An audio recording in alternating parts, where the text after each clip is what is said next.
Дерек бойынша Алаш арыстарының ішінде алдымен атылғаны Оймауыттың Жүсіпбегі. 1930 жылы Бутырка түрмесінде отырғанда үкім шыққан. Мұнда мыңдаған адамды жерлемейді, өртеп күлін көме салады. Оның күлі Мәскеудегі Ваганьковск зиратына шашылғанбыз. Осы дерекке сенсек, Әлихан Бөкейхан мен Нығымет Нұрмақов жатыр деп белгіленген жерде Жүсекеңнің күлі де жерленген. Нұржан Қуантайұлы, филология ғалымдарының кандидаты. 1930 жылдың көктемінде май айында Жүсіпбек Аймауытұлы Мәскеудің Бутырка түрмесінде атылады. Ваганьковск зиратына Мәскеудегі сонда жерленген дейді. Бірақ ол жерде ол кісінің сүйегі жоқ, өйткені крематорий дейді. Сүйегін өртеп, күлін сақтап қойған. Бірақ Жүсіпбек Аймауытұлының күлі сақталмаған екен, өкінішке орай.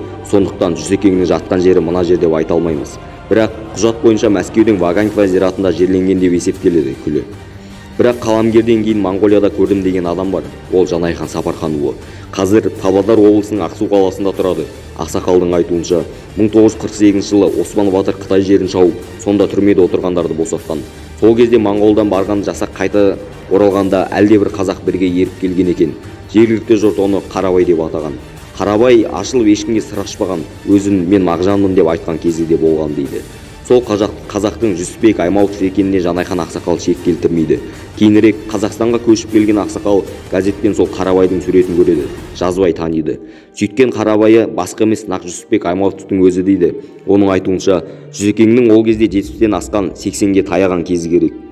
Жанайхан ақсақал Моңғолияда Құрманхан деген драматург болды. Ол кісі мықты кісі еді. Сол кісімен тілдесті де, одан кейін екеуі бірігіп әңгіме жазбақшы болады екен.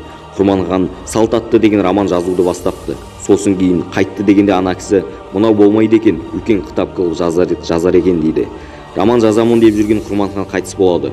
Одан кейін ол баласын Баман дегенге беріп кетеді. Ол жас жігіт еді. Ол да жазушы болатын, бірақ ол кісінің аяқтай алмай қайтыс болды. Енді кітабы қайда қалды дегеннен кейін көп сұрастырдым, бірақ таппадым. Ақсақал айтқан аяқталмаған Салт атты деген туындыны таптық. Бірақ енді оның Жүсіпбекке қатысын зерттеушілер талдай жатыр. Ал Қарабай бәлкім Жүсіпбек сол Моңғол жерінде жерленген. Іздеуші болса, қолжазбаларда табылып қалуы мүмкін.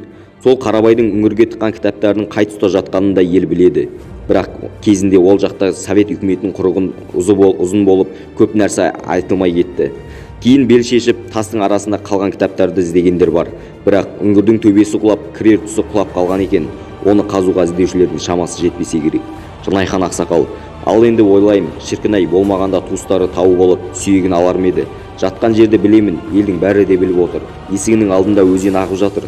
Қарсы қарап тұрған сай бар, сол сайдың ішінде бейіт бар. Көмір әкелетін сай бар, сол сайдың ішінде. Бір жағында сол жай адамдардың зираты болған, екінші жағында ана кісіні қойғызған. Ол енді жалғыз қойылған зират қой.